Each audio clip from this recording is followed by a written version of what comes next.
Sungai Batang Lupa adalah sungai di Sarawak, Malaysia. Muara sungai terletak di antara Sebuyau dan Kampung Teriso di bahagian Siraman. Sungai Batang Lupa mengalir dari Banjaran Kelingkang menuju ke Laut Cina Selatan.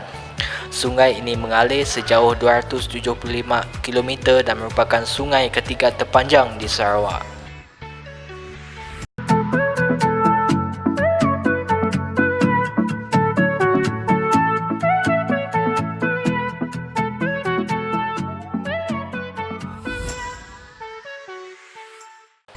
Apa yang unik mengenai Sungai Batang Lupa ialah sungai ini mengalami air pasang dan surut yang dikenali sebagai benak.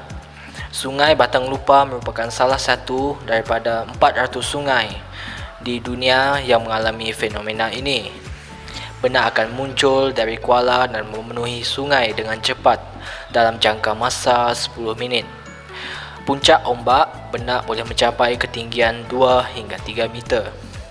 Sungai Batang Lupa menjadi habitat kepada haiwan dan tumbuh-tumbuhan. Pokok pedada atau berembang adalah sejenis tumbuhan yang terdapat di hutan Malaysia. Pokok ini juga dipercayai terdapat di negara ASEAN yang lain. Nama saintifiknya adalah Soneracia cassiolaris. Pokok berembang merupakan sejenis tumbuhan yang tumbuh di kawasan beriklim tropika. Tumbuhan ini banyak terdapat di Malaysia, terutamanya di kawasan berhampiran sungai dan dekat dengan laut. Pokok berembang adalah tumbuhan yang mempunyai batang, bercabang serta tumbuh menegak sehingga mencapai ketinggian 5 hingga 25 meter. Batang pokok berwarna coklat kelabu dengan dahan yang bercabang. Daun berembang bersilang berwarna hijau dan berukuran 4 hingga 13 cm panjang dan 2 hingga 7 cm lebar. Bunga berembang sangat cantik dengan warna stamen kemerahan berangkai 2 hingga 3 kuntum satu tangkai. Kulit buah berembang seakan berminyak dan berkilat. Apabila matang, ia mengandungi biji yang sangat banyak di mana setiap biji berukuran 7 mm panjang.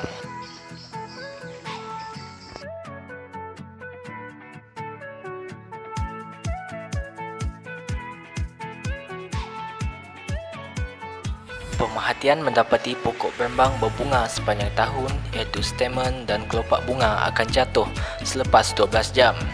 Ejen penerbungaan adalah terdiri daripada kupu-kupu malam dan kelawar yang menghisap manisan pada bunga pokok berembang di malam hari. Pokok berembang juga dijadikan habitat kepada pelbagai haiwan seperti kelip-kelip, burung bangau dan sebagainya. Pokok berembang dijadikan produk ekopelancongan di Malaysia kerana terdapat banyak kelip-kelip yang datang pada malam hari untuk menghisap manisan bunga pokok berembang.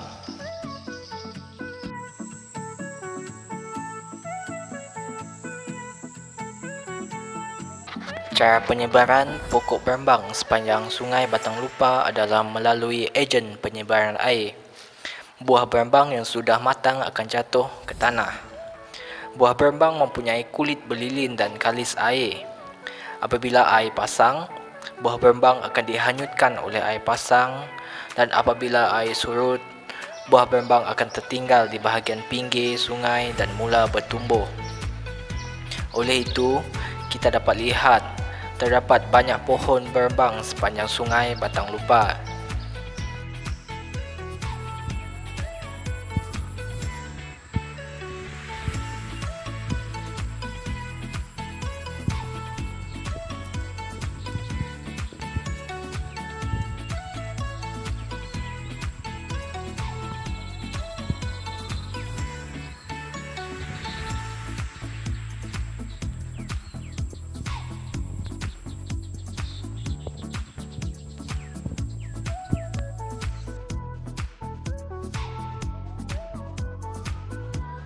Batang Lupa juga menjadi habitat kepada ikan belacak atau ikan tembakul.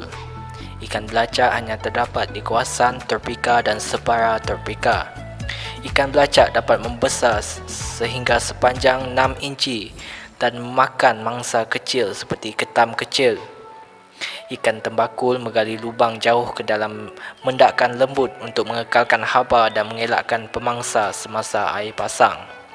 Adaptasi secara anatomi dan tabiat yang membenarkan mereka hidup dengan berkesan di daratan dan juga air.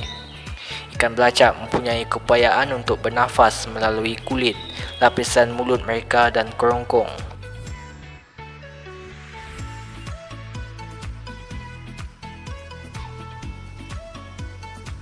Selain itu, batang lupa juga menjadi habitat kepada pelbagai jenis ketam. Antara ketam yang terdapat di Sungai Batang Lupa ialah ketam nipah, ketam penggesek dan ketam kecil. Ketam kecil dan ketam penggesek menjadi makanan kepada ikan seperti ikan belukang, ikan sembilang dan haiwan seperti memerang. Ketam kecil banyak terdapat di tepi Sungai Batang Lupa dan akan membuat lubang untuk bersembunyi daripada pemangsa. Ketam yang terdapat di Batang Lupa memakan ikan kecil, daun pokok yang jatuh dan sebagainya.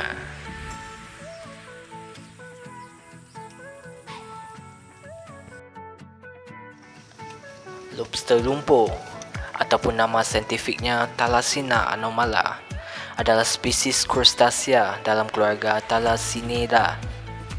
Thalasina anomala biasanya berukuran 16 hingga 20 cm dan badannya berwarna kuning hingga coklat kemerahan. Habitat lobster lumpur merangkumi zon litoral dan subpral litoral seperti di bakau dan muara. Lumpur yang digali oleh lobster lumpur pada waktu malam sehingga membentuk bukit yang mencapai ketinggian 3 meter. Lubang yang digali oleh lobster lumpur mencapai kedalaman 2.5 meter. Timbunan lumpur menyediakan habitat bagi haiwan lain termasuk semut, anai-anai, ketam kecil dan sebagainya.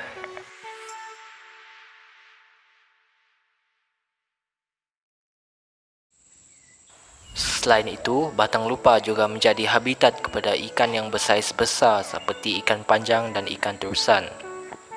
Ikan panjang mencecah 5 kaki dan mempunyai berat antara 8 kg hingga 16 kg. Manakala ikan terusan pula lebih kecil berbanding ikan panjang dan mempunyai berat antara 1 kg hingga 3 kg. Ikan panjang dan ikan terusan mempunyai nilai komersial yang tinggi disebabkan limpa ikan tersebut. Harga limpa ikan atau lupa ikan mencecah harga ribuan ringgit sekilogram. Ikan panjang dan ikan terusan memakan hidupan akuatik yang lebih kecil seperti udang kecil, tembakul dan sebagainya. Oleh itu, Batang Lupa juga menjadi sumber pendapatan nelayan melalui hasil tangkapan ikan panjang dan ikan terusan.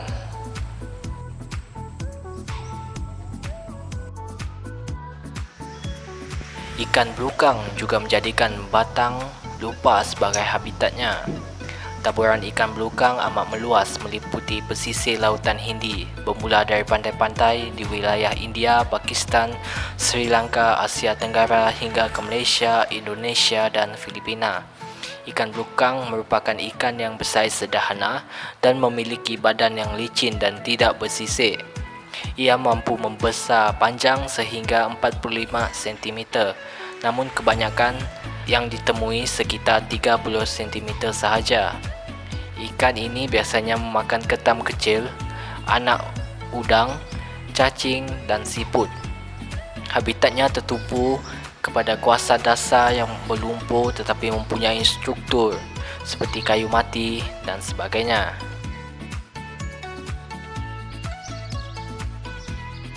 Di samping itu, Sungai Batang Lupa juga menjadi habitat kepada ikan yang bersaiz kecil seperti ikan bulu ayam dan ikan layar. Ikan bulu ayam ataupun nama saintifiknya Therasa maestek dan ikan layar ataupun nama saintifiknya Harpodon neherius. Ikan yang bersaiz kecil biasanya dimakan oleh ikan yang lebih besar. Ikan kecil ini juga mendatangkan pendapatan kepada para nelayan kerana permintaan terhadap ikan ini adalah tinggi.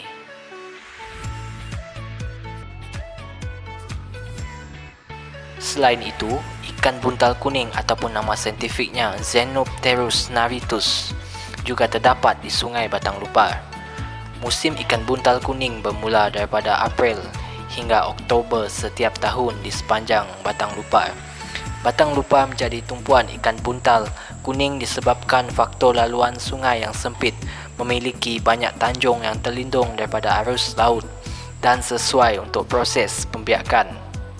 Apabila tiba musim mengawan, ikan buntal daripada kawasan pesisir akan mula memasuki Batang Lupar yang memiliki banyak kawasan tanjung serta keadaan bawah sungai berpasir sesuai untuk melepaskan telur. Selepas proses ini selesai, induk ikan buntal akan balik semula ke kawasan pesisir pantai selepas meninggalkan benihnya.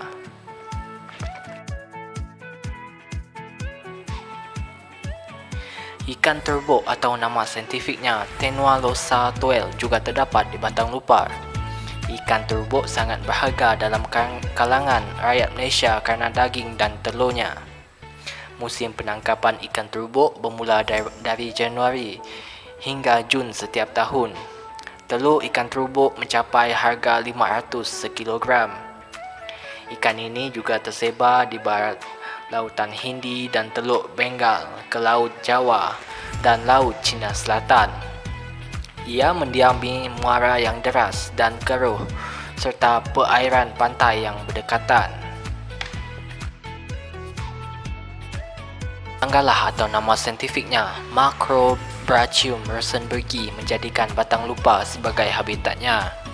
Udang ini boleh ditemui di kawasan tropika dan subtropika di rantau Indo-Pasifik dari India ke Asia Tenggara dan Australia Utara. Ia adalah haiwan omnivor dan mempunyai kecenderungan untuk aktif pada waktu malam. Udang galah boleh bertumbuh dengan panjang lebih daripada 30 cm. Udang betina membawa telur yang disenyawakan dengannya sehingga menetas dalam jangka masa 3 minggu. Udang betina mempunyai telur sebanyak 10,000 hingga 50,000 telur. Sungai Batang Lupar juga merupakan habitat penting bagi buaya air masin ataupun nama saintifiknya Crocodylus porosus. Buaya air masin adalah reptilia hidup yang paling besar. Buaya jantan mampu tumbuh hingga mencapai panjang 6 meter ataupun 20 kaki dan mampu mencapai berat 1,000 hingga 1,300 kg. Buaya betina jauh lebih kecil dan jarang melebihi 3 meter ataupun 10 kaki. Buaya air masin adalah haiwan pemangsa. Ia menyerang sebahagian besar mangsanya dan kemudian menenggelamkan atau menelannya secara keseluruhan. Ia mampu mengatasi hampir semua binatang yang memasuki wilayahnya, termasuk pemangsa puncak lain seperti ikan hiu, ikan air tawar dan air masin. Invertebrata seperti krustasea, pelbagai reptilia, burung dan mamalia termasuk manusia.